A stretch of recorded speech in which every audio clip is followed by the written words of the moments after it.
Bom dia, Ferreiro! Seja muito bem-vindo à série Forjando Resultados, a série que alta performance não é mais uma opção, é a única opção. Meu nome é Vinícius Antônio, você está no primeiro cenário temático do Brasil e hoje o nosso bate-papo está incrível para dar início aí à Semana Especial das Mulheres. E para a gente começar, vamos começar falando de um assunto muito necessário para o país que vivemos, para as condições que vivemos e para o cenário atual. Então, Jenny, seja muito bem-vinda à Forja. Muito obrigada, Vinícius. Prazer estar aqui. Tô muito feliz. Muito obrigada. Você curtiu ou não? Faz sentido isso que a gente fala no início ou é bobagem? Eu comecei olhando ali e falei assim, nossa, será que eu vou ter que bater em alguma coisa? Vai vir um machado grande, alguma coisa pesada, você não tô preparada, mas parabéns, viu? Incrível. E cada etapa tem um significado, um sentido muito bom, né? Eu gostei. Então sinta-se em casa, Obrigada. tá? Você faz parte agora aqui do ecossistema do Forjando. E vou te falar que antes da gente anunciar alguém, antes da gente gravar com alguém, eu sempre falo isso pra todo mundo. A gente tem um desafio muito grande, que é a gente definir a pessoa ali pra anunciar, né? Precisa ter um breve título ali, especialista financeiro, enfim. Mas é muito desafiador porque a gente acaba muitas vezes limitando as pessoas, Sim. né? Como que a Jenny se define hoje? A Jenny é estrategista financeira. Estrategista financeira. Porque eu procuro a melhor estratégia para aquele cenário, para aquele momento que a pessoa vive e para o perfil da pessoa, né? Que nem tudo que serve para você vai servir para o teu amigo que tem a tua idade, mesmo patrimônio, mas vocês têm gostos diferentes. E ansiedade, tempo e toda a parte emocional que envolve. Então, quando você busca a estratégia certa para o cliente, ele sente aquela paz. Então, com a estratégia certa, a gente entrega a paz financeira para as pessoas. Entendi. E quando que a gente sabe que uma estratégia é boa? Porque os parâmetros que a gente tem de estratégia é quando tem um resultado positivo. Sim. Nesse caso, se tratando da saúde financeira, quando que a pessoa tem um bom resultado? Quando ela faz mais dinheiro, quando ela gasta menos? Qual que é o parâmetro? Eu não acredito que é o dinheiro que vai trazer aquele sucesso que a pessoa tem. Porque se você der um prato de comida para quem tá passando fome, é um baita sucesso. A pessoa não tem um prato de comida. Então aquilo ela vai dizer para você, caramba, tô aliviada. Eu acredito muito nos movimentos dos resultados contínuos. Então, por exemplo, o que você quer hoje não vai ser o que vai determinar o teu futuro inteiro, mas você quer as etapas para chegar naquele futuro premiado que a gente fala. Daí ele pode ter relação à quantidade de dinheiro que você vai ter na conta, pode ser o que você conquistou nessa jornada, mas a nossa cabeça precisa muito dos processos acontecendo, às vezes até diariamente, senão você desiste. Eu falo para você, Vinícius, deu, viu? Você está gastando demais com iFood, agora a gente vai ter que ajustar. Mas para que, Jenny, que eu vou ajustar? Tá bom para mim agora, né? Por que eu tenho que ajustar essa estratégia? Qual o resultado que eu vou ter no futuro? Então, eu gosto muito de apresentar para os clientes as duas coisas. Qual que é o motivo da estratégia no teu futuro e no teu presente? E você escolhe. Entendi. Daí você decide se você quer ou não abrir mão daquilo. E você está num segmento muito bom, mas com a vantagem de ser isso no Brasil, né? Porque Sim. a gente vive num país que a educação financeira não é algo tão comum ainda, né? E a impressão que a maioria das pessoas tem, até porque eu tive um pequeno contato, né? Eu te falei no início, nesse mercado. A impressão é que a estratégia financeira é para quem tem muito dinheiro. Mas acho que não, né? Como é que As pessoas sentem isso. As pessoas até sentem que... Ontem eu fiz uma palestra, foi muito engraçado, iniciando a Semana da Mulher. E lá eu pedi para elas levantarem a mão quem tinha sua conta investimento. Daí, assim, menos a metade levantou a mão. E eram todas empresárias. Eu pensei... Mas peraí, por que vocês não têm uma conta investindo? Ah, não, Jenny, é só quando eu tiver um dinheirão, é só quando eu tiver, né, 1 milhão ali para... Sim, não. Você tem que ter já a tua estratégia pequenininha. Você pode começar com R$100. Daqui a pouco você coloca 1.000, daqui a pouco você está com 10.000, daqui a pouco você tem 100. E também para o cliente que tem às vezes 100 mil, é pouco. Então, a quantidade que a pessoa coloca é uma limitação que ela traz da infância. Então, por isso que eu trago muito a questão da educação financeira nas escolas. Então, eu sou educadora financeira, né? É o que eu amo fazer, é trazer aquela sensação que é leve. Sabe? Quando você vai no supermercado, não é leve. Você não vai aquela pressão para o supermercado, você vai leve, quero comprar minhas coisas e tal, ok. No mercado financeiro é a mesma coisa, você tem que comprar os ativos que combinam com o que você precisa, leve. Só que você não sabe. Por quê? Porque nunca te ensinaram na escola, porque ensinaram pra gente a Bhaskara, Sim, né? Um monte de coisa que a gente acabou e daí utilizando, assim, caramba, não uso isso. Sim. E você fica pensando, será que é pra mim? Daí você coloca a dúvida que não é pra você. Então eu quero desmistificar isso, que as pessoas entendam e acreditem que você pode, independente de quanto que você vai iniciar, mas você deve iniciar. Entendi. E claro, né, não colocar em nada agressivo já inicialmente pra você não traumatizar. Senão já compra uma ação, né? Primeiro R$100, compra uma ação, a ação cai. Meu 100 virou 80. Daí a pessoa, não, tô fora, ainda bem que eu coloquei só 100. Imagina se eu tivesse colocado 1.000. Não é assim também, né? Ô, Jenny, mas eu percebi nos últimos anos um movimento muito forte na internet, até voltado para o mercado financeiro, assim, para a educação financeira como geral. Eu acho que num todo é muito bacana, porque eu acho que tira as pessoas de um ponto zero e começam a fazer elas se questionarem, aprenderem mais. Tem muitas coisas que eu não concordo. E eu queria até trazer isso para a gente entender de fato o que pode impactar de forma prática. Por exemplo, eu não concordo que a pessoa que ganha R$2.000, R$3.000, mesmo ela tendo uma boa saúde financeira, mesmo sendo muito educada financeira, ela vai ter um futuro abundante. Por quê? Porque assim, a gente sabe o quão Difícil. barato o quão pouco é pela realidade dos preços que a gente vê, quão pouco é esse tipo de esse número, essa quantia. Então assim, muitas vezes quando eu escuto algumas coisas do tipo, se você economizar R$10, R$100 por mês, cara, eu acho que isso é uma barreira, pelo menos pra mim, não sei se você enxerga dessa forma. Porque assim, eu acho que as pessoas teriam que, primeiramente, óbvio, ter essa educação, mas aprender a fazer mais dinheiro. Eu acho que esse é um grande problema, não é? Fazer mais dinheiro.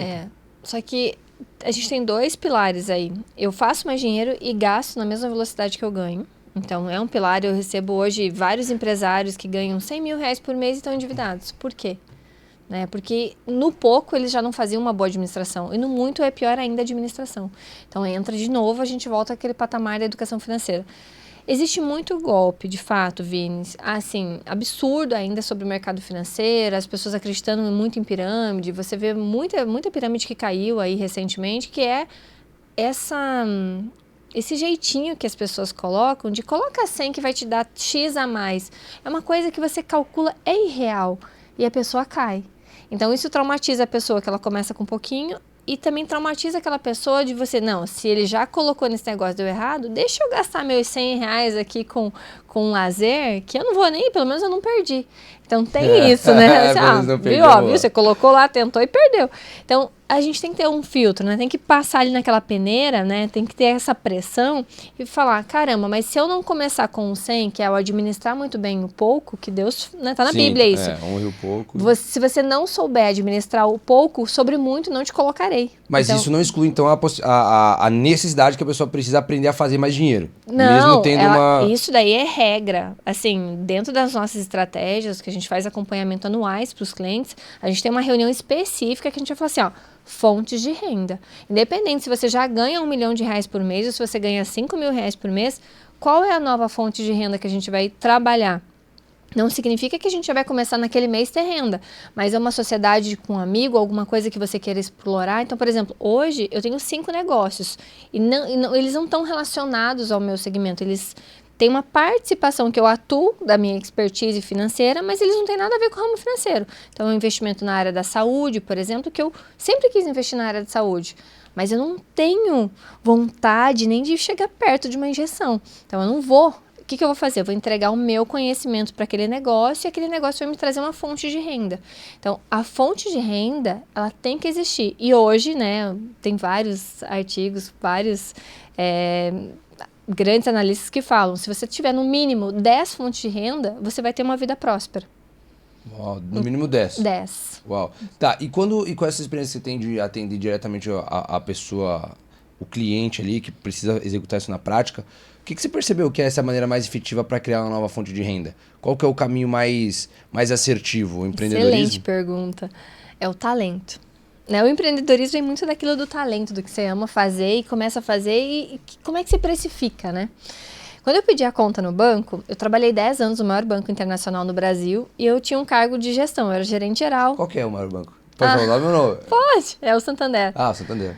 Então, eu era gerente geral no Santander, não batia ponto, tinha uma flexibilidade, mas trabalhava muito. Eu trabalhava mais de 12 horas por dia, porque eu abria a agência às 7 da manhã e eu, no mínimo, ia embora às 7 da noite.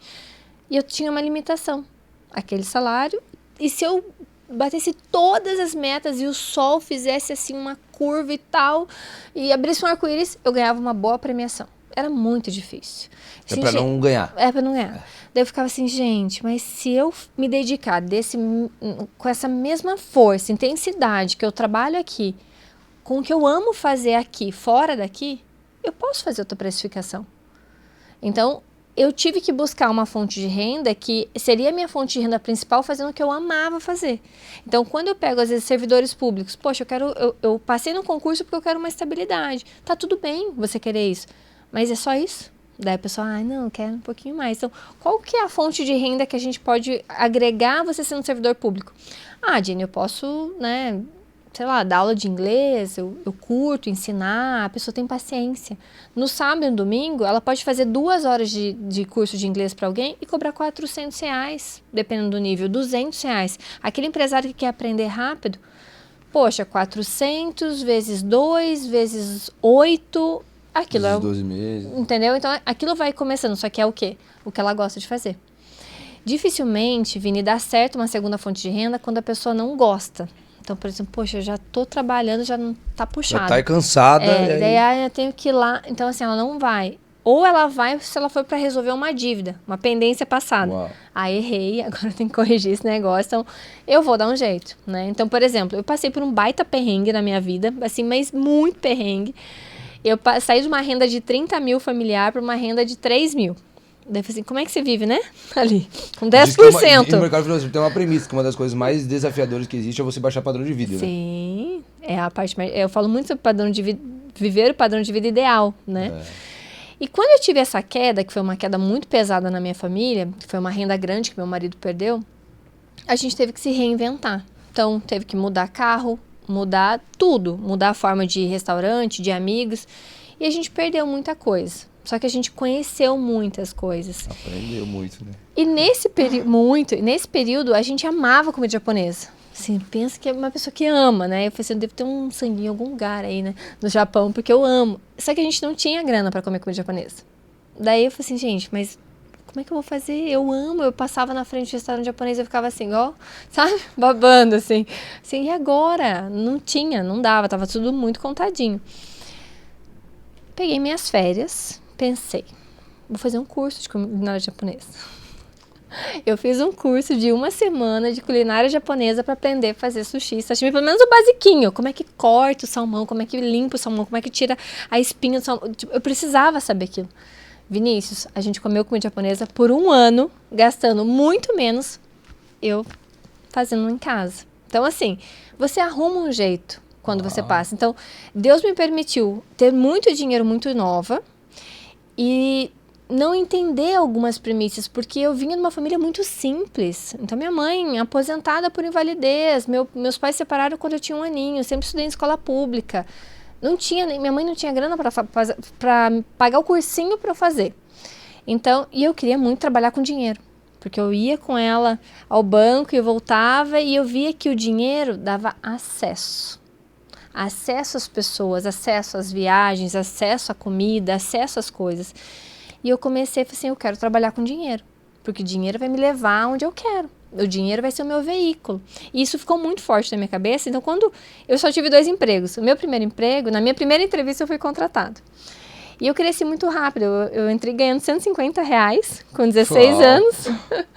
E daí, em 3 meses, eu fui contratada para auxiliar. Daí, meu salário já foi para 900. Top, né? 150 para 900. Nossa, já é um progresso, né? Demais, 16 anos. Daí, com 17, eu fui promovida a chefe administrativo. Tá lá na minha carteira. Daí eu falei assim, gente do céu, 17 anos chefe. Mas é que eu não tinha limite. Eu trabalhava muito. Jenny, tá na hora de ir embora. Então eu vou. Eu entregava muito. Então, assim, qual é a entrega para o resultado? Mas essa característica de entregar muito, ela, geralmente, o que a gente percebeu aqui, é que ela tá muito atrelada ao nível de necessidade que você já vivenciou. Sim. O que a gente percebeu foi que, desde atleta, desde grandes empresários, as pessoas que mais tinham uma capacidade de movimentar, de gerar ação, eram as pessoas que proporcionalmente tiveram uma necessidade muito grande. Isso aconteceu com você? Aconteceu. Você tem uma necessidade muito grande? Quando eu vivi aquele período de criança, crescendo devagarinho, eu tive que aprender a juntar dinheiro com 12 anos, para quando eu fosse para a praia, eu ter dinheiro para comprar sorvete, comprar aquelas coisinhas. Então, eu comecei lá. Então, o dinheiro sempre foi pouquinho acesso para mim, né? Bem devagarzinho. Quando eu consegui o primeiro emprego, consegui um cargo, um salário melhor, eu falei assim, caramba, mas não é isso, eu quero mais. Então, eu precisava entrar no banco.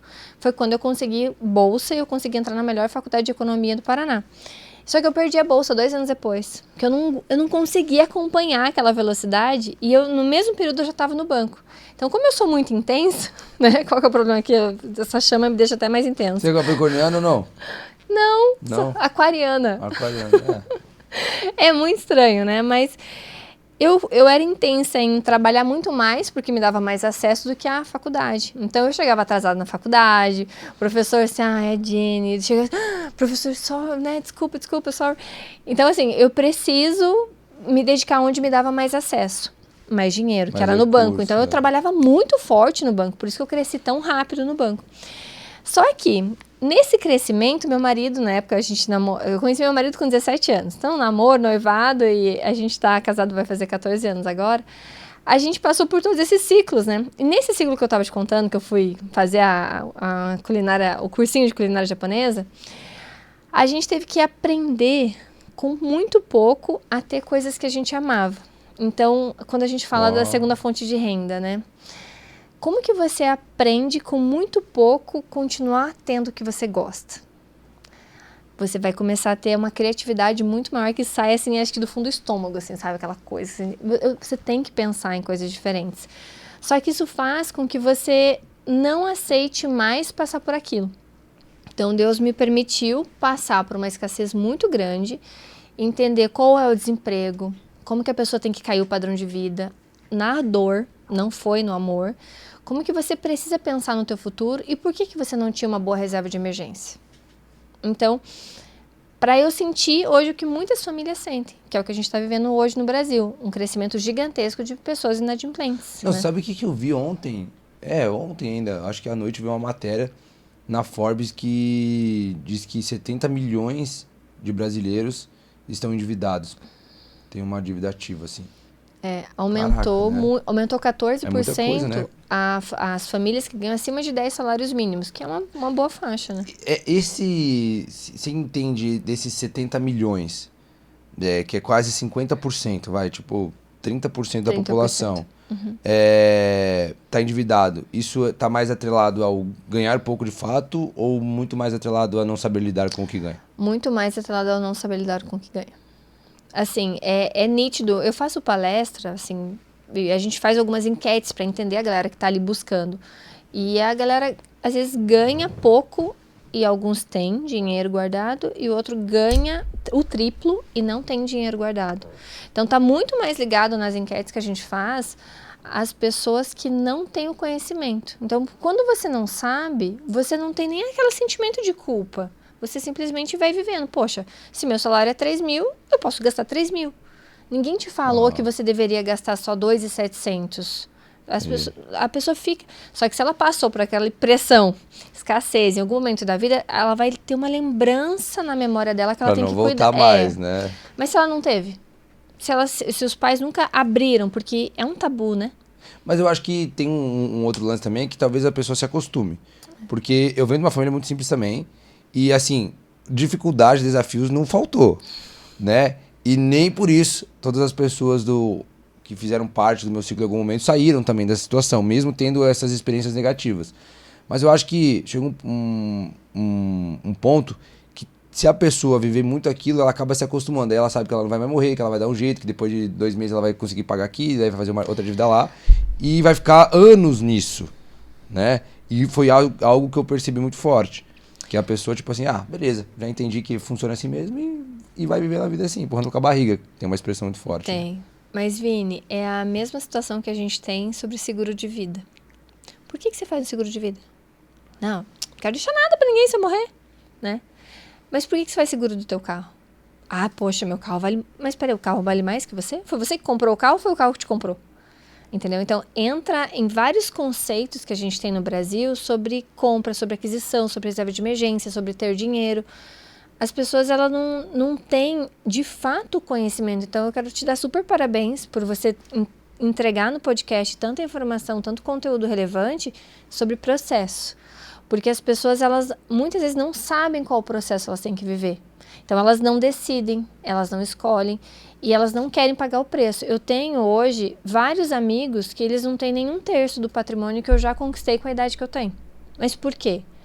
Porque eles não quiseram abrir mão de algumas viagens, eles não abriram mão dos finais de semana. Dos prazeres momentâneos. Daí você vai olhar difícil, né? no peso ali, né, de certificação, de estudo, de conhecimento, e a pessoa foi ficando só com aquela graduação básica. E as conexões, e aonde que ela estuda, e aonde que ela vai. Daí você vai subindo, e a pessoa vai ficando. Daí, quando você vai conversar com essa pessoa de novo, porque você, né, poxa, passou pela minha vida, né? Você não consegue nem falar direito com essa pessoa. Essa pessoa tá tão distante, infelizmente, por conta das decisões dela. Ela sofreu igual você, teve o mesmo período que você, mas ela tomou decisões de ficar. E se contentou com um certo padrão ali, né? Não aprendeu nada sobre educação, tá ótimo ganhar o salário que ganha, e daí a pessoa vai ficando. Eu lembro até hoje, a gente tava fazendo um churrasco em casa, e eu tava conversando com a minha amiga, os meninos estavam lá na churrasqueira e as meninas estavam na sala, né? E eu falei assim, recebi uma proposta do Banco Itaú, tal, comentei assim, sério, que legal. Daí eu falei o número, eles me ofereceram X. Daí ela, nossa! Daí eu falei assim, não, amiga, mas eu só vou por 3X. Você tá doida? Isso não existe. Daí eu falei, não, pra você, né, de um jeito delicado, mas por que não existe? Eu sei o que eu entrego, o resultado que eu entrego pro banco. Se o banco vai me pagar 20 mil reais, eu sei quantos milhões eu tô ajudando ele a faturar. Dela, mas sério que dá pra receber isso de salário? E ela trabalhava numa outra empresa, tal, só que a realidade, a visão dela era muito limitada. E daí eu comecei a perceber, eu falei assim, nossa, não dá pra comentar mais algumas coisas. Então é quando você começa a mudar de fase. E eu acredito muito que as pessoas que estão com você numa fase, às vezes não estão preparadas para ir com você para a próxima fase. E tá tudo bem. Você tem que respeitar, tem que honrar o Mas que isso, você passou. Você acha que esse fator que faz algumas pessoas continuarem progredindo e outras não, qual que é esse fator determinante? O que determina se a pessoa vai continuar aprendendo, evoluindo, progredindo ou não? A escolha e a preguiça. Esse é o que você vê. Eu percebo, assim, muitas pessoas têm preguiça. Preguiça de pesquisar, preguiça de realmente entender o que ela pode ter a mais de fonte de renda, não querer trabalhar mais. Então, eu tenho uma amiga que fala assim, Jenny, eu não conheço pessoa que trabalha tanto quanto você. Eu falei, peraí. Quem trabalha demais ganha pouco dinheiro. Então eu tenho que trabalhar. Assim, então eu tenho que arrumar. É bom esse feedback. Mas tem que ter um limite. Tem uma hora que você precisa trabalhar um pouco mais, né? Eu falei pra minha filha... Em algum momento da sua vida você vai ter que fazer isso. Tem. E quando eu pedi a conta do banco, minha filha estava com 9 meses. Daí o meu superintendente falou assim, você é doida? Tua filha tem 9 meses, você vai pedir a conta pra empreender agora? Eu falei assim, Deus falou que tá na hora. Deus falou comigo que tá certo e eu vou ter que executar esse planejamento. Então, foi a minha maior prova que eu posso fazer o que eu faço. Eu tive que fazer comigo e sabendo que eu já tinha passado pelaquela fase. Eu já tinha vivido aquele momento muito difícil, já tinha tido uma recuperação, a gente já estava super estável, já tinha voltado a ser investidor, estava tudo bem. Mas era um all-in, né, no poker. All-in, agora vai. As cartas que eu tenho, eu sei o que eu vou executar. Então, eu não tinha preguiça. Tá? Então eu trabalhava cedo, quebrava salto, eu andava na chuva, chegava no cliente, o cliente, Jenny, eu só vou ter 10 minutos para te ouvir. Vamos falar em 10 minutos, daqui a pouco ele, não, Jenny, fica mais um pouco, vai falando. Então assim, teve muitos desafios, sabe, Vini? Então eu tive que romper a preguiça, eu tive que romper a humilhação, eu tive que romper muitas vezes aquela sensação que você estava sentindo já, isso não vai dar certo, esse cliente não vai querer fazer o planejamento. Porque ninguém vende hoje planejamento financeiro. Oi, é muito louco porque eu tive um intervalo de tempo que eu trabalhei com isso. Uhum. E foi uma experiência bem bacana, mas me chamou uma característica que me chamou muita atenção. Que era o seguinte, a empresa lá também vendia planejamento financeiro e era muito louco porque as pessoas a maioria dos clientes que iam buscar o planejamento financeiro era quando já não tinha mais opção nenhuma, que já estava totalmente endividado. Só que essas pessoas elas já não tinham dinheiro para pagar o planejamento financeiro, porque era um serviço relativamente caro para quem está endividado, né? Sim. Então eu comecei a perceber, falei, cara, É muito louco, né? Porque enquanto a pessoa tem dinheiro, que ela poderia otimizar esse dinheiro, enfim, ela esperou ficar numa situação muito difícil pra gastar pra consertar. Mas quantas É muito louco, né? propagandas você vê sobre planejamento financeiro? Eu vendo planejamento financeiro, você não vê isso. Você vê propaganda de qualquer outro tipo de produto, mas você não vê a venda disso real. Tá, e mas as pessoas não procuram também. Mas por que não é algo mais vendável se a gente tá numa região, numa cultura que necessita muito? As pessoas ainda não entenderam a importância ou é porque não teve um Eu acho qual que motivo? falta duas coisas. A importância e o que eu percebo, a gente atende centenas de casais hoje, de famílias na Invest for You, eles não sabiam que existia. Nossa, Jenny, se eu soubesse que você existia há mais tempo, eu tinha te contratado antes. Eu disse, nossa, mas eu devia ter pesquisado sobre... Eu não sabia que tinha isso. E são pessoas super inteligentes, são médicos, por exemplo, eu estava conversando ontem com um neurocirurgião, então assim, nossa, Jenny, que legal, eu não sabia que existia isso para comprar, achei que só existia assessoria lá de investimento, gerente do banco, nunca tinha. Pensa, como assim, né, ele nunca viu? E não vê, às vezes não vê, a pessoa acha de tudo para comprar e não acha como comprar uma consultora financeira, como comprar ali, eu quero ter uma consultoria, eu quero ter alguém do meu lado, eu quero ter um conselheiro. Tem um livro que eu indico para os clientes, que é o Homem Mais Rico da Babilônia, né? Que é para quem está endividado, como que ele saiu da dívida, né? E o Homem Mais Rico que já existiu, que foi Salomão, como que é os princípios que você deve seguir, né? E eu já tive casos, Vinícius, da pessoa não ter condição para me pagar assim, Jenny, mas eu preciso de você, mas não tenho como te pagar. Então você vai ter que trabalhar para dar um jeito de me pagar, porque eu não vou trabalhar de graça. Ou você vai só acompanhar o meu conteúdo gratuito, mas eu não vou. Por quê? Porque você gastou, você fez escolhas. Então a escolha que você tem que fazer agora Tem que sentir na pele, né? Vende um bolo no final de semana no condomínio, vai fazer um pão, não sabe, vai fazer um alfajor, não sabe fazer, então pega um produto para revender e coloca uma margem em cima, pega um produto do Paraguai e você vai ter que pagar. Daí foi muito pesado pra mim, porque o meu coração, assim, eu queria atender ela, porque a minha equipe fala, se falar com a Jenny, lascou, porque ela vai atender, não pode falar com a Jenny. Daí eles não deixam falar comigo se a pessoa não tiver perfil. Daí eles seguram pra mim. Daí eu falei firme, fiquei firme, olhando pra ela, esperando ela falar assim, por favor, se ela falasse mais um por favor, acho que eu atendi ela. Daí eu fiquei firme, olhando pra ela, dela, tá bom, eu vou pegar uns produtos que eu pensei aqui, vou vender e eu vou voltar. Eu falei, eu te espero. Ela voltou, Vini, depois de 4 meses, com o dinheiro, assim, nota sobre nota. Falei, agora, o que você falar, eu vou fazer. Uau. O resultado que essa menina teve, você não tem noção. Foi incrível. Contratar um serviço como esse isenta a pessoa de aprender sobre, de educar financeiramente?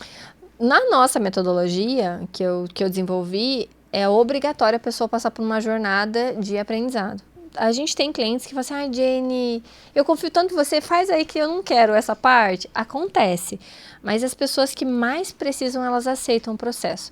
Só que, na hora que você me deu o exemplo lá na entrada, eu me lembrei de 2 pessoas que elas não passaram pelo fogo. E elas são tão duras de mover que eu bati durante 1 ano. E ela teve, sabe quando você deu uma curvinha? Ela fez uma curvinha só. Ela fez muito pouco, mas é porque a pessoa também não quer. Daí não tem o que fazer. Jeito, né? Não. E ela quer o quê? Ela quer pirâmide, ela quer o milagre, ela quer colocar 10 mil e tirar 1 milhão. Então, quando a gente fala, por exemplo, do princípio do tempo, que pra mim é o mais desafiador, é justamente esse um dos princípios que as pessoas mais querem burlar. Sim. E quando a gente vê esses casos de pirâmide, é justamente isso, a pessoa querer burlar o efeito tempo, Sim. de querer encurtar o tempo em que ela ganha uma quantidade maior de dinheiro. Né? Isso Sim. nunca funciona, e o Brasil, pelos casos que a gente já tem, pelos cases de não sucesso que a gente já teve, é um país muito bom para fazer isso, porque as pessoas têm essa tendência de querer burlar o efeito tempo. A ansiedade, né? Eu acho que não é, o fator principal não é 100% falta de conhecimento. Eu acho que a pessoa sente que opa, tá meio estranho, mas eu vou, né? Eu acho que até é um fator mais ganancioso, né? Muito. Mas quando a gente pensa em uma pessoa bem financeiramente, quais são as características que essa pessoa tem? Como é que você sabe que essa pessoa é bem financeiramente, ela tem uma educação legal e tal? Quais são essas características? Geralmente essa pessoa ela vem com objetivos bem consolidados na cabeça dela. Então, ela não vem com aquele... ela tem, por exemplo, 10 mil. Jenny, eu quero 1 milhão em um ano. Ela não vem com isso. Assim, Jenny, eu tenho 10 mil, eu quero alcançar 100 mil em até 2 anos. Então, ela já vem com as coisas um pouquinho mais maduras. Eu já tive caso de casais que... Qual o seu objetivo? Qual o seu... Não sei. Deve ser, mas peraí. Vocês trabalham, tal, renda, sobra dinheiro, a gente tá investindo, mas eu preciso saber qual que é o meu horizonte, né, aqui pra eu trabalhar com vocês. Jenny, não sei, a gente só quer que renda mais. Tá, mas peraí. O que vocês querem? Um upgrade no imóvel? Uma liberdade financeira? Ao chegar aos 10 milhões, eles não tinham ainda?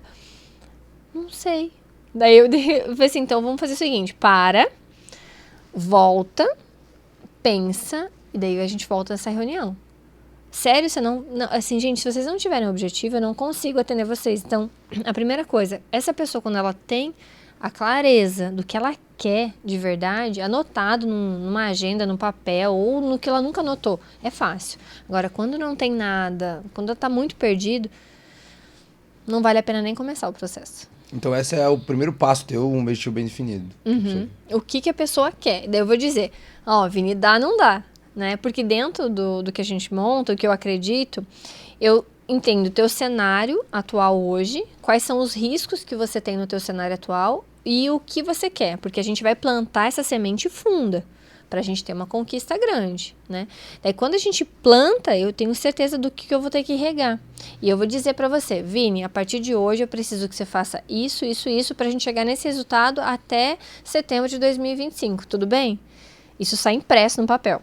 Daí eu te entrego e você fala, ok, vou cumprir. Ou você fala, Jenny, não vai dar. Né? Então, eu gosto de colocar, e eu lembro até hoje, meu marido é programador, ele é consultor de investimento CVM, mas na época ele era programador de softwares e sistemas. E eu cheguei em casa, um dia muito chateada, de uma visita que um cliente tinha sido muito, assim... Ele fez muito descaso de futuro, sabe? Eu fiquei muito chateada. Eu falei assim, amor, seguinte, eu preciso de um sistema onde faça isso, isso, isso, que a pessoa saiba exatamente o que ela tem que fazer, o que ela vai fazer, qual que vai... Daí eu falei, se existe, tem pra comprar algum software assim? Ele pesquisou e falou assim, amor, não tem, né? Isso em 2017, 2018. Eu falei assim, eu preciso disso. Ele, então eu vou ter que desenvolver pra você. Eu disse, então, por favor, desenvolve. Daí ele disse, eu vou precisar de alguns meses. E ele desenvolveu. Vini do céu. Isso sim me trouxe muito alívio e trouxe muita visão para as pessoas do que ela também não fazer. Por quê? Eu tive um caso de uma médica que ela gastava muito com sapato, mas era demais, era absurdo, assim. Eu falei assim, doutora, a senhora vai guardar 5 mil reais todo mês, certo? Certo. Que ela queria guardar 5 mil todo mês. Mas olhando os seus números, identificando o seu cenário hoje, se a doutora guardar 7, o seu objetivo vai chegar nesse tempo menor. Ai, Jenny, no meio da conversa, é só eu comprar um sapato a menos. Eu falei, isso, se a senhora comprar um sapato a menos, a senhora vai guardar 7 mil reais por mês e esse objetivo vai chegar aqui. Tá bom, então eu vou comprar um sapato a menos. Então eu tive que, né, mostrar em números. Se eu não tivesse esse relatório, Vini, como é que eu chego para uma médica? Doutora, a senhora tá comprando muito com sapato, vamos dar uma enxugadinha? Ai, Jenny, mas eu gosto, é meu prazer comprar sapato. Então, ela pensa no prazer mais do que... Quando eu mostro o resultado, ela escolhe. Então, quando ela decide o que ela quer fazer, é muito mais fácil. Porque ela tá abrindo mão para ter algo. Daí, isso é muito mais fácil quando você vê no papel. Né? E a pirâmide mostra, né? Eu fui visitar uma pirâmide esses dias, me convidaram que iriam indicar para os meus clientes. Eu olhei, eu peguei um pouquinho da conversa e falei assim, esse negócio não é legal. Daí meu marido, né? Sabe quando você sente o cheiro, assim, esse negócio não parece bom. Mas geralmente é muito explícito, né? Não, então, mas só que a pessoa que veio até mim era muito grande. Eu falei assim, como é que essa pessoa tá se expondo a esse nível? Então, não é possível, eu não conseguia acreditar. Era uma pessoa muito influente, uma pessoa muito rica. E ele já tinha tido um cargo muito importante no banco, né? Eu já conhecia a história dele. Eu falei assim, gente, não é possível. Daí eu falei assim, não, eu vou visitar você. Faço questão. Não, Jenny, porque a gente quer a tua carteira de clientes, você tem uma carteira de clientes muito grande, a gente quer que você ofereça nossos produtos para os seus clientes. Eu falei assim, eu não ofereço nada se eu não tiver certeza que eu compro. Se eu não comprar, eu não ofereço para ninguém. E eu fui visitar eles. Escritório gigante, coisa mais linda. Vini do céu, não sei nem se eu posso falar, vai. Vou falar o nome, mas para as pessoas saberem, sabe? Lindo. Sabe aqueles sofá de couro, aquela TV gigantesca, aquela recepcionista linda. Lindo. Tudo perfeito. Eu sentei, fui, aguardei, café, nananã, tal. Sentei, daí eles começaram assim, tá, eu quero os documentos, quero ver, né? Ah, então, isso aqui tá pra sair, essa certificação tá pra ter, isso aqui tá pra... Assim, tá, e como é que é? Não, mas olha aqui, ó, já temos X bilhões. Caraca. Daí eu olhava, assim, quantos clientes tem? Ah, tem X mil. Daí eu falei, qual o estado do Brasil? Daí mostrou, eles tinham tudo, eles tinham aplicativo, eles tinham a sede, eles tinham o local, eles tinham tudo. O que eles não tinham? A documentação que eles poderiam fazer aquilo. Por quê? Porque aquilo é ilegal. Eles nunca iam ter a documentação, só que eles tinham um bom marketing, uma boa aparência, uma boa ilegal, história. Eu não entendi o que é ilegal nesse processo. Eles não tinham certificação CVM entendi. para aquele tipo de aplicação. Por quê? Porque aquilo não existe. Não pode ser feito aquilo. Ele estava me dando uma garantia de rentabilidade de X% ao mês num fundo de investimento. Geralmente era muito alto, assim. Era. Geralmente. Daí ele me falou assim, não, Jenny, ó, a média desse fundo é 5% ao mês. Mas, ó, a gente garante 3%. Assim, a CVM não permite a gente garantir nenhuma rentabilidade num fundo de investimento. Daí ele, permite? Eu falei, me mostra onde é que a CVM permite. Dele, não, Jenny, você está sendo muito burocrática. Eu falei assim, mas os clientes não perguntam isso. Então, que bom que todo mundo que assiste esse podcast, quando você for investir em algo, a CVM está por trás, já autorizou, e é público. Um fundo de investimento, ele é público, a informação. Só que você tem que saber pesquisar, né? E qual órgão pesquisar, né? Então, eu levantei e falei assim, olha, eu agradeço, mas eu não indico nada e eu não colocaria nenhum real aqui. Jenny, mas você acha que a gente faria algo errado? Daí, como se eu tivesse errada, né? Daí eles viram o jogo. Se não, só que eu não faço nada sem estar tudo regulamentado. Se você não me mostrar documentos, eu tô fora. Daí, o que eu fiz? Peguei alguns dados que eles tinham me passado, em alguns papéis que eles me passaram, que eu fui anotando. Fui dar um Google. Vini do céu. Assim, nossa, era uma empresa, assim, ridículo as informações. E o meu marido dava risada, que daí meu marido foi fuçar tudo, a gente foi tirar a capivara inteira pra ver. Assim, muito feio. E tinha, de fato, grandes empresários envolvidos, grandes nomes envolvidos, só que eles estão enganando as pessoas ainda. Quando que vão aparecer no Brasil, né? Quando que vai aparecer no Fantástico? Eu acho que em breve. E, Jenny, quando a gente para pra pensar assim, a pessoa que tá assistindo tá pensando, tá, beleza, entendi a importância disso e quero entender aonde que eu estou nesse nível de entendimento e de 0 a 10 o quão eu preciso evoluir, enfim. Ótima pergunta. Tá. Como que a gente sabe identificar na gente se a gente tá mais propício a ser um bom educador financeiro ou não? Qual que são essas características que a pessoa que não é boa tem? Ela geralmente não conhece seus números, então ela não sabe. Ela não sabe nem às vezes o salário. Eu atendo uma diretora, foi muito engraçada. Eu perguntei, a sua renda? Jenny, eu acho que deve ser em torno de uns 20 alguma coisa. Deu mais 29 ou 21? Eu não sei. Eu disse, mas peraí, você nunca olhou seu olerite? Não. Você nunca olhou seu olerite? Não. Daí eu falei assim, então vamos lá. Entra no sistema aí da empresa, vamos lá no sistema de RH, vamos tirar... A hora que eu mostrei o olerite pra ela... E eu pago tudo isso de imposto? Ela ficou chocada. E ela estava há 9 anos na empresa. Mas como é que pode ser uma pessoa tão distraída? Ela não é apegada ao dinheiro. O que ela é apegada? A pagar as contas. Então entrava o dinheiro, pagava, estava tudo bem. Se sobrava, não sobrava, tanto faz. Se tinha coisas que ela pagava que ela não usava, tanto faz. Ela nunca viu, ela nunca tinha tirado a fatura do cartão de crédito. Ela se dedicava muito na empresa, muito. Então a pessoa não conhece às vezes quanto recebe. Eu achava que isso era inacreditável, mas eu já peguei casos assim. Não sabe quanto gasta, não sabe se tudo que debita no cartão de crédito dela é real, se realmente ela usa aquilo, ela não sabe. E um outro ponto importante essa pessoa, ela tem medo de começar porque ela acha que ela não pode continuar. Então, o que eu falo? Quando a gente fala do aporte pequeno, Vini, que às vezes vai ser muito difícil uma pessoa que ganha 2 mil ficar milionária. Se ela continuar só ganhando 2 mil, ela nunca, infelizmente, vai ficar milionária. Só que os 100 reais que ela vai guardar todos os meses vai fazer com que ela comece a ver o dinheiro trabalhar que ela não vê hoje. Hoje, uma pessoa que ganha 2 mil, ela nunca viu o dinheiro trabalhar por ela, muitas vezes. Então, ela não sabe qual que é o gosto disso. Então, o que eu sempre falo para as pessoas? Experimenta. Sente o gosto de ver o dinheiro trabalhando junto com você, mas não acredita nesses milagres. 3% de rentabilidade ao mês. Não existe. O mercado financeiro, ele é justo. Eu falo muito isso nas minhas lives. Justo. Parece justo? Não parece, então... Mas agora me surge uma dúvida, agora é de curioso mesmo, né? Porque a gente escuta muita gente falando que os bancos, por exemplo, os grandes bancos ganham muito mais do que eles poderiam pagar. Sim. Certo? Se os bancos pagassem, por exemplo, um percentual maior do que eles pagam hoje, sei lá, se os bancos pagassem, por sei lá, 2%, 3%, seria algo fora do comum? Seria.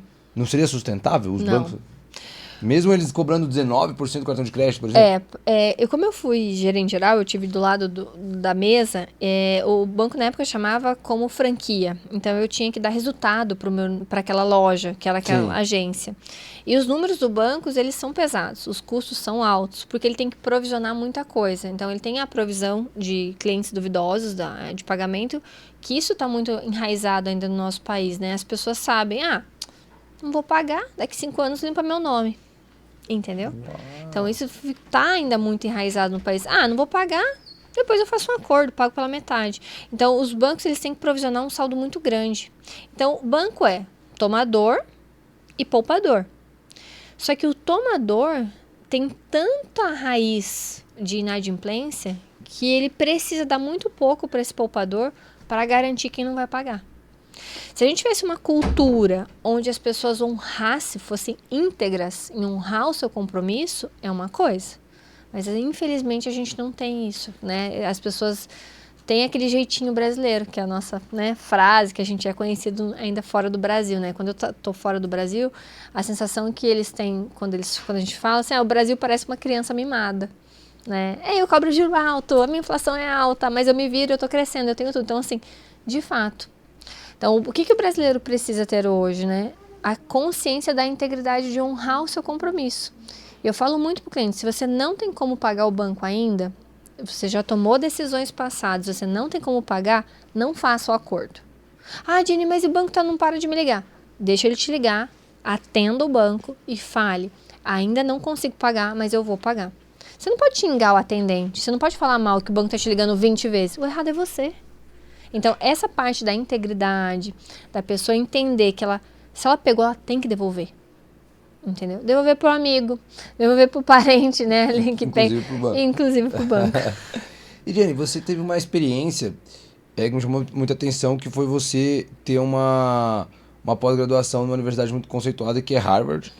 E o que mais me chamou a atenção é que, por ser no mercado financeiro, você conheceu uma outra cultura financeira, né? O que você viu de diferente? Provavelmente é um outro extremo, né? O que você viu de diferente? Então, sabe que quando eu era criança, eu assistia aqueles filmes americanos. Sabe quando os filhos, vai estudar em Harvard, que tinha aquela coisa... Meu Deus, aquilo era irreal acontecer aquilo um dia pra mim. E eu conversei muito com meu marido sobre isso. E como é que você faz, tendo um inglês bem mais ou menos, né? Resolvendo ali bem o básico. Como é que você faz? É muito difícil. Só que você tem outros meios do que você estar lá presente na universidade. Você consegue hoje sentir Harvard, estudar Harvard, entender que eu fiz especialização em finanças em Harvard online. Vai ser os professores em inglês, as provas, os cursos, tudo em inglês, mas você consegue uma tradução, você consegue pausar, deixa eu entender melhor. E você consegue entender que a realidade deles, Vini, por mais incrível que pareça, não é diferente da nossa. Uau! Não. Os exemplos, eu falei assim, mas gente, sabe quando você tem aquela expectativa, caramba, agora eu vou aprender muita coisa nova? 6 e 7. Então, assim, mudou muito pouco. Foi muito legal essa especialização, que na época teve, acho que mais de 2 mil inscritos, e quem chegava em certos níveis de pontuação dentro, de entrega de trabalhos, de resultado dos exercícios, de provas e tal, ganhava alguns acessos a mais dentro de Harvard. Só que não tinha, sabe? Eu fiquei com aquela expectativa, vai vir alguma coisa que a gente nunca viu. Não tinha. Mesmo o conteúdo que eles te ensinam, mesmo a metodologia que eles te ensinam, acaba sendo muito semelhante com a... Muda um pouco, eles trazem muito a questão de você ser muito mais analítico, né? Então, por exemplo, hoje, como é que você escolhe uma ação? Né? Você olha muito pouco, então a pessoa não se aprofunda. Quantas pessoas aqui analisaram, por exemplo, toda uma análise fundamentalista para comprar uma ação da Apple? A Apple é top, é uma das empresas gigantescas, bora pôr lá meu dinheiro. Então, você não tem a profundidade. O que eles trazem mais é profundidade. Então, você entender mais os números da empresa, casos das empresas. É mais um perfil investidor mesmo, assim, do que propriamente um educador financeiro na Exatamente. prática. A especialização é você colocar um cilindro nas costas e descer um pouquinho mais profundo. Entendi.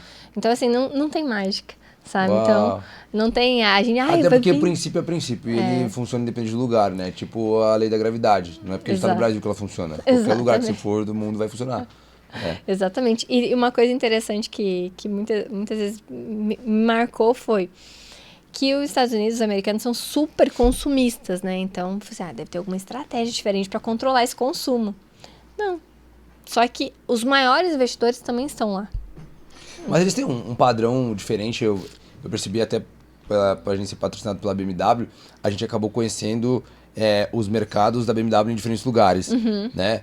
E nos Estados Unidos tem uma forma de eles comprarem carro, por exemplo, que é o se endividando, mas é aquela dívida saudável, se dá para dizer assim, entre aspas, que é justamente para você conseguir utilizar do bem sem ter que você se descapitalizar e pagar muito juros, porque eles pagam lá uma parcela X, que não é uma parcela muito relevante. Ao final desses 36 meses, eles precisam dar um valor quase que integral para completar o bem.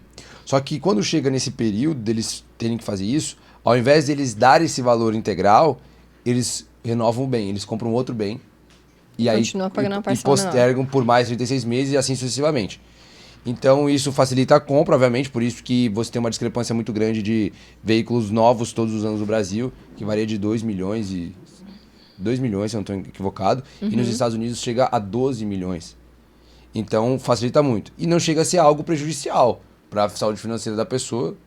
Não, o endividamento, se ele está dentro de 30%, ele está super saudável, né? Eu acredito muito que não tem como você crescer sem você ter um dinheiro de um terceiro. O dinheiro de um terceiro é o dinheiro mais barato. Acelera esse processo. Acelera o processo, é um dinheiro mais barato.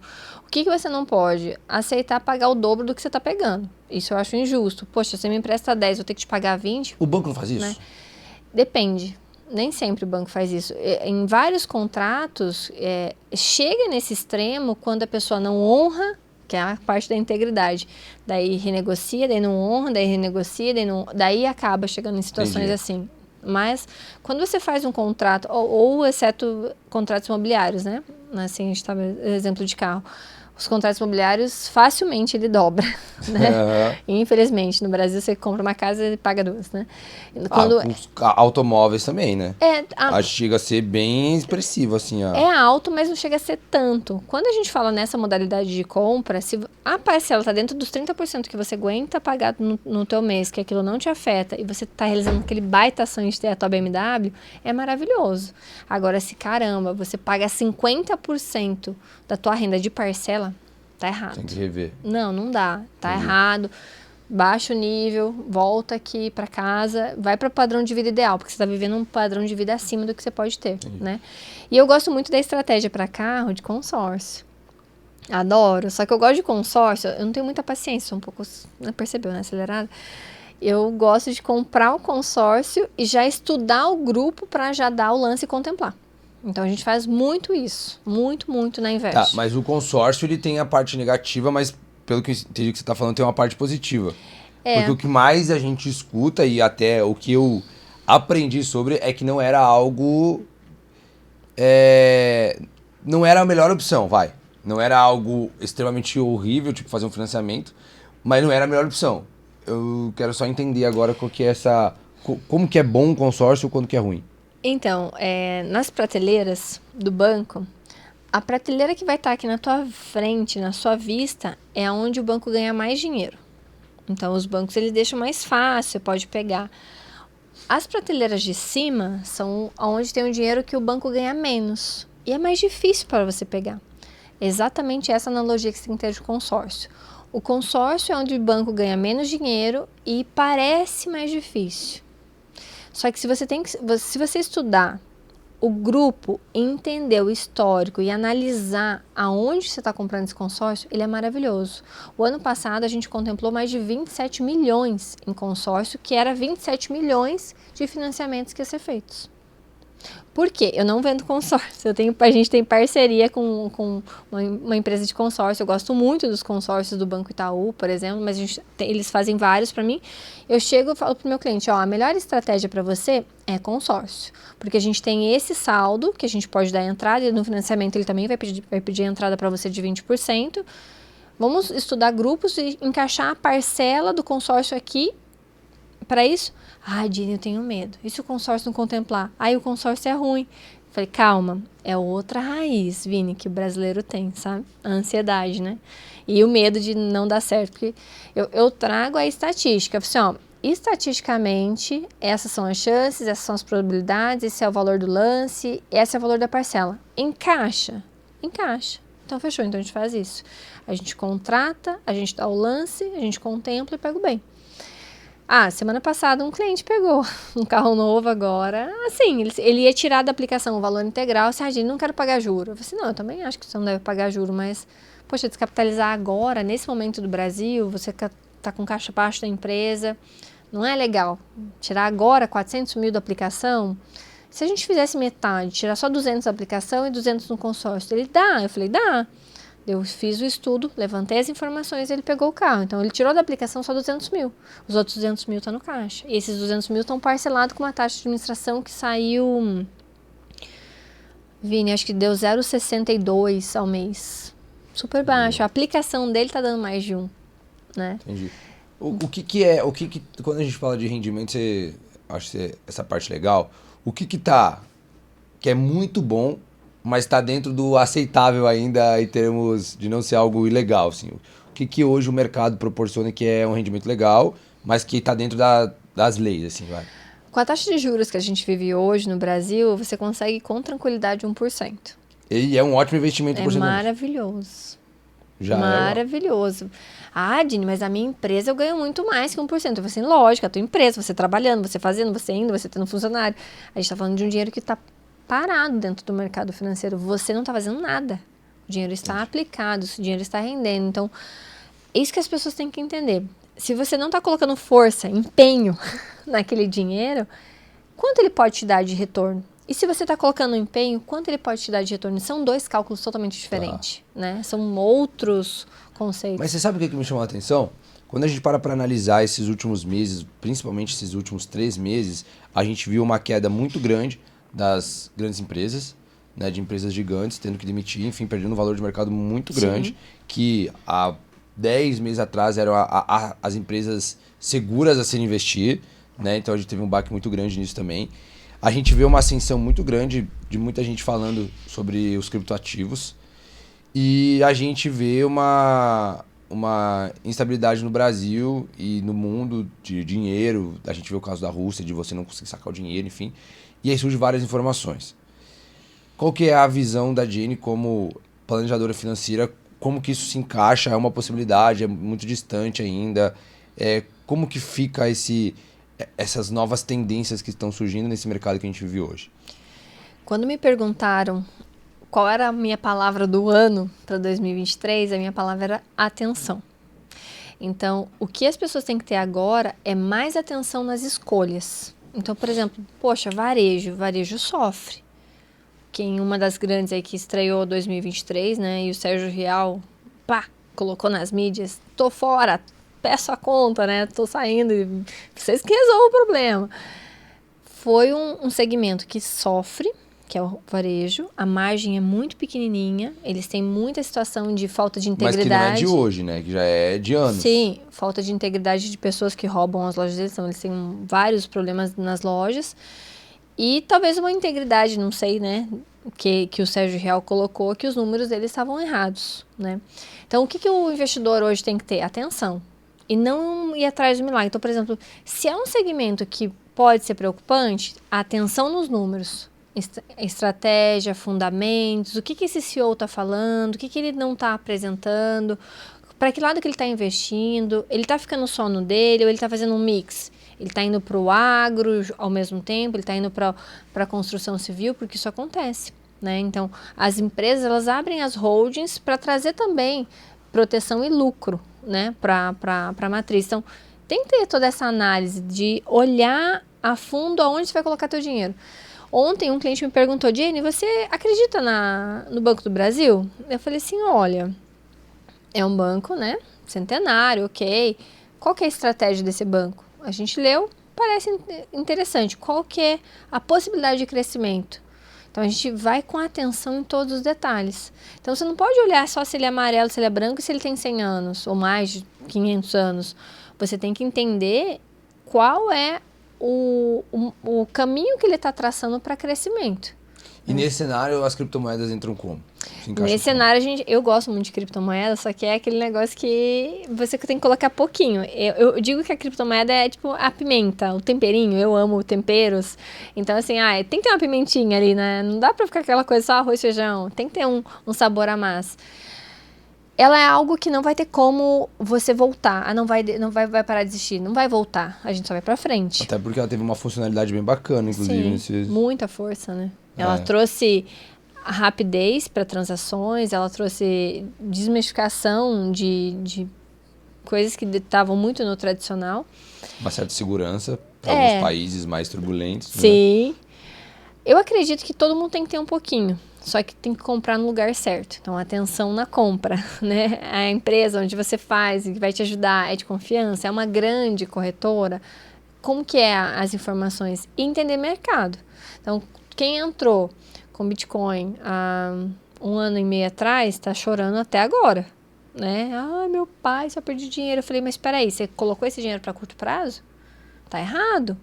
Isso tem que ser para longo prazo.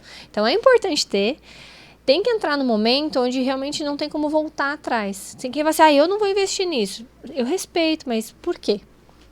Qual que é a tua tese? Isso não vai existir, isso daí vai sumir. E assim, e qual que é a certeza que você tem disso? Então, assim, tem que ter de fato uma tese que mostre aquela informação que realmente não vai acontecer. E é difícil, né? Quando é muita aprovação, tanto é que tá na lista do Banco Central, vamos ver se sai, né? A regulamentação mais detalhada. Envolve muita coisa também, não, sei lá, eu sendo mais leigo desse mercado, assim, mas o que parece, eu acho que isso em qualquer segmento, não é só porque é criptomoeda, porque é dinheiro, enfim, eu acho que seria qualquer outro segmento que tivesse um sistema muito grande de algo e chegasse um novo rompendo tudo. Eu acho que é muito interesse pessoal também. Tem. De quem aprova ou não. Eu acho que isso funcionaria para qualquer outro segmento, né? Tem uma coisa aí que a gente chama de lucro, né? Então, da onde vem o lucro, os impostos, né? As taxas. Então, como é que eles tributam isso? Né? Como é que o mercado brasileiro vai fazer uma tributação certinha, regulamentada? Então, assim, tem muita parte envolvida, mas o que mais pega para deixar mais leve, mais fácil, é a parte do lucro e spread que não está sendo ainda definido. A hora que definir isso, daí... Aí vai ser mais confiável, né? Aí a galera vai começar a indicar, os meus vão começar a indicar. Daí entra mais fácil. A mesma coisa quando começaram a falar sobre fundos de investimentos, que são os queridinhos do Brasil. Mas assim, nossa, mas um fundo, todo mundo vai colocar dinheiro lá? E se uma pessoa só quiser resgatar tudo e levar meu dinheiro? Era essa a preocupação lá atrás, né? A gente lê a história, assim, e realmente parece que, não, mas não tem como. Ela vai tirar o dinheiro, só que é dela. Mas e se o gestor quebrar? Mas e se o gestor quebrar o fundo porque ele fez escolhas erradas, né? Como aconteceu agora, a gente teve gestores que foram demitidos, né? Porque colocaram ativos de grandes empresas em fundos que não poderiam ter. Mas eles tinham, né, a liberdade para fazer isso. Mas as pessoas não aceitam algumas coisas, né? Mas é difícil, né? Porque, por exemplo, assim, Óbvio que, no final de tudo, o que conta é o resultado. O resultado é pai da razão. Se o cara fez algo que não deve, deu muito certo, uau, é um gênio. E se fez algo que deu errado, infelizmente, alguém tem que pagar a conta. Geralmente é quem teve ação ali vai demitido. Apertou, É, né? Quem clicou. porque no caso que a gente teve iniciando agora, por exemplo, das lojas americanas, muitos fundos que colocaram dinheiro lá, perderam, enfim, foram prejudicados.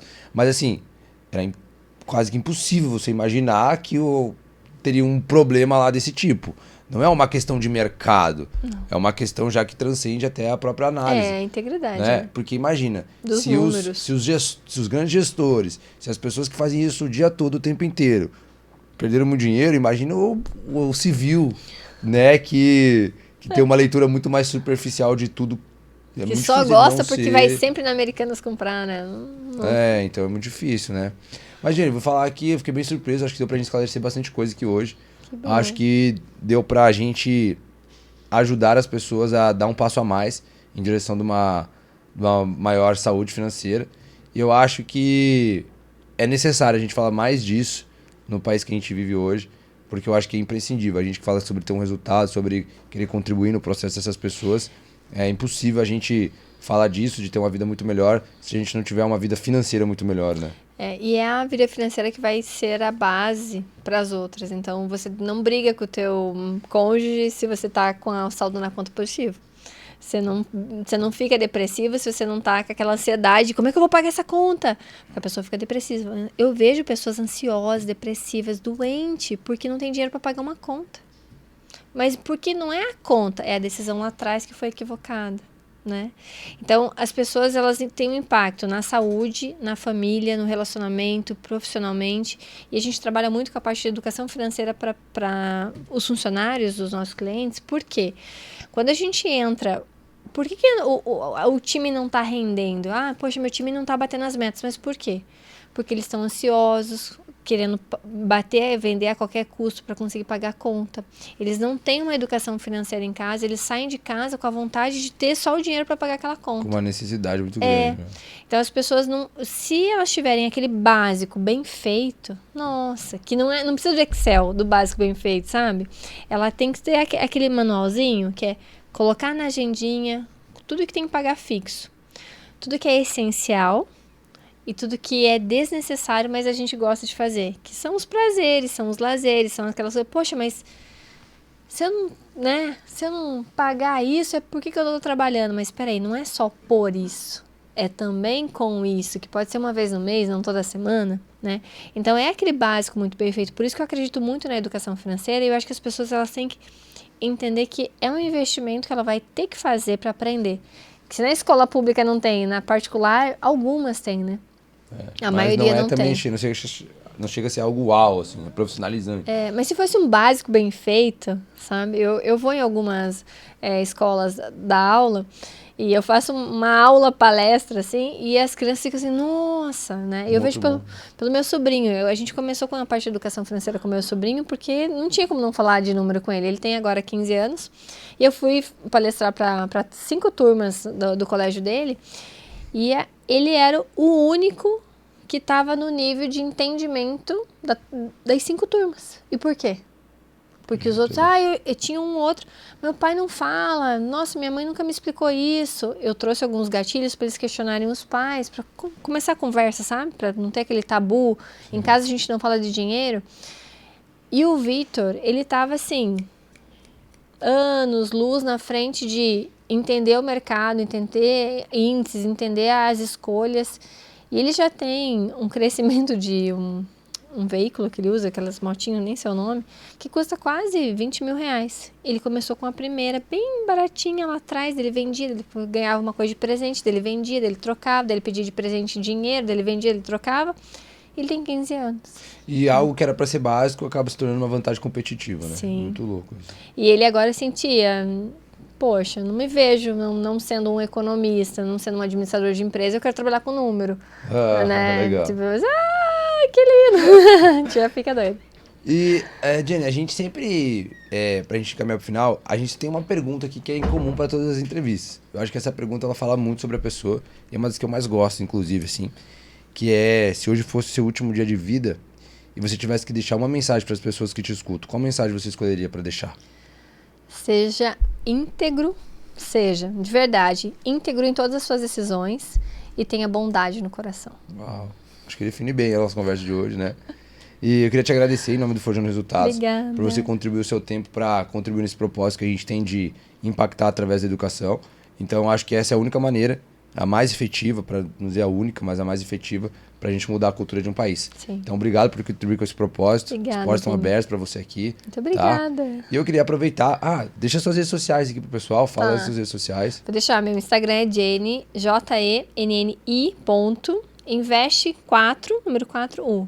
O Isso. 4U. 4U, Invest for You. E a gente vai deixar aqui as redes sociais embaixo desse vídeo também. E a gente vai dar sequência ainda nessa semana com a nossa Semana da Mulher. Vão ter outras grandes empresárias, outras mulheres aqui com resultado muito expressivo. Queria agradecer você, principalmente aos nossos parceiros, BMW Brasil, Gran Brasil, que acredito que as pessoas podem transformar o seu potencial em potência e ter muito mais resultado. Então, obrigado. Alta Performance é BMW, BMW é Gran Brasil e nós nos vemos no próximo episódio. Tchau, tchau.